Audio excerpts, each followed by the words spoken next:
why they're called sixes. Hey, I brought you here, listen, just sit down, okay, I wanted to tell you about my life and the strange things I've seen, but before I do, you gotta understand, my actions in the end absolutely had their reasons, okay? Okay, alright, I got it written down here. Okay, sorry, I was born to a single mother. She was only 15 around the time I was born, and she wasn't exactly ready to be a mom. Apparently, my dad was even less ready because his parents ended up sending him to a boarding school so he wouldn't even have to be responsible for me or my mom. We were mostly supported by our parents, but otherwise we were completely alone. I started discovering my gift when I was about 5 years old.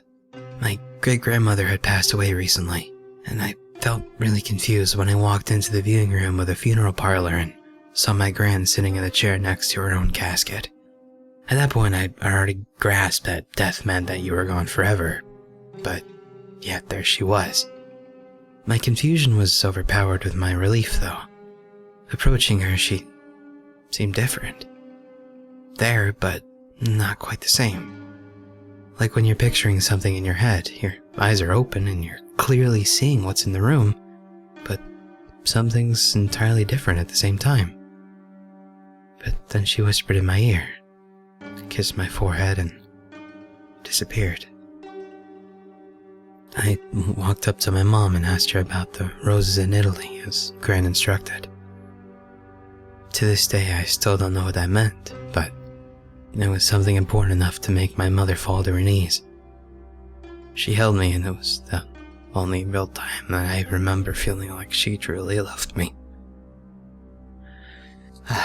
Sorry, okay, as I grew, my gift became a little bit more apparent. I'd see people I wasn't supposed to see in everyday situations. You would even notice me and follow me home. I didn't really mind. No one ever really imposed or tried to harm me. They just wanted company until they figured out how to move on, or they found someone more interesting to follow around. I'd talk about it as if it were normal, and my mom never really put forth effort to stop me doing that, but she still kind of acted embarrassed when I did it around other people. No one ever really took it seriously. Not like Mom did. Honestly, I think she feared me for a while. When I was about 8, things changed. And it was all due to Mom meeting a man named Mike. He was lanky and smelled bad and talked too loud. Still, he had a more stable job than Mom did, so she fell right into his lap. He wasn't a horrible guy at first, just kinda greedy.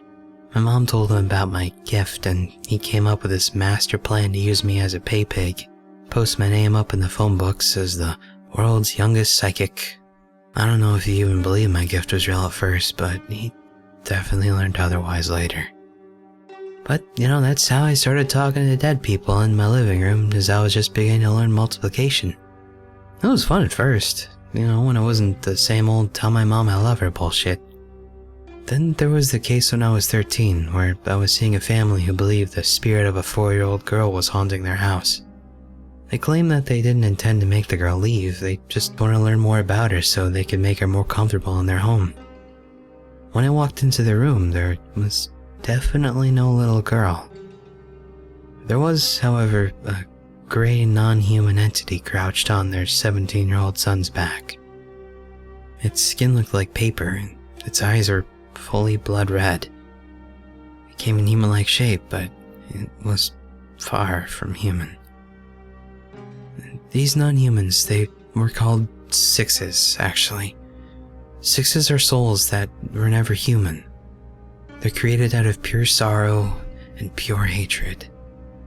They're negative emotion embodied into an evil spiritual being. They can even project the actions of human spirits to confuse their hosts and make them think that they're just victims of a normal haunting. Human souls, they can't really hurt you unless they're extremely sinister, like Bundy sinister. Sixes, however, oh yeah, they can. Along with several other non-humanities I don't really want to talk about right now, but yeah, they suck every emotion out of you and radiate so much of their own sorrow and hatred until you either kill yourself or you commit a crime so horrible you'll likely get the death penalty.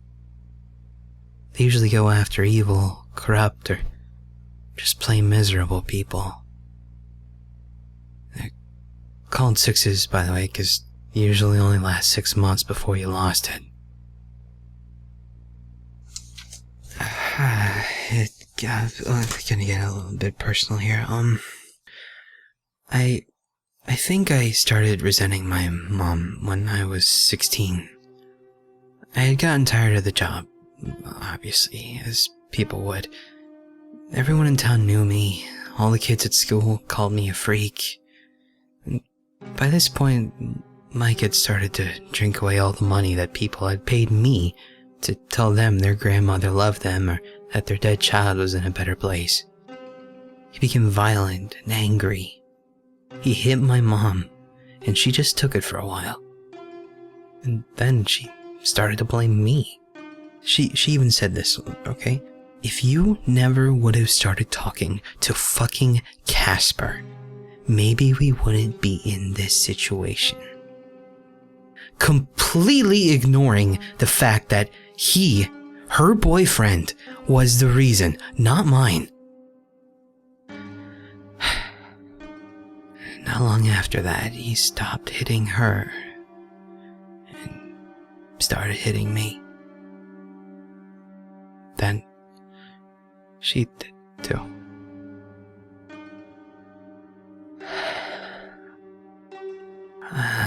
Only months later, I started seeing Sixes roaming around. You know, whenever my parents were near, they just... I watched this without a word. I didn't say anything. Still allowing them to escort me to jobs or whatever the heck they wanted me to do. At first, the Sixes, they would stay far away. I'd see them out of the window, across the street, whatever. They creeped closer as time went on, though. Slowly, very, very slowly. The whole fear aspect was kind of being outweighed by the curiosity, though. I'd only ever seen them on people's backs, not just standing there. I became a little bit more startled when they stood at our windows. They knew I could see them, but they disregarded me. And I said nothing to my mother the day I watched one crawl onto her back and latch its gaping teeth mouth onto her shoulder. I wasn't surprised when I saw another one on Mike's back later that day. I thought about telling Mike and my mom, calling up a specialist to help get rid of the Sixes that had only just begun to drain my sad excuse for her family, you know, just get them all away from him. But then I thought about finally being alone. Never having to do jobs that they told me to do. Never being subjected to a drunken lecture about my responsibility to support my family. Never explaining my bruises with teachers.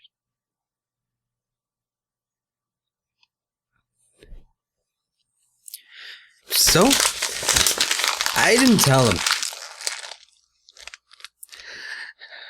I just sat back and I enjoyed the show.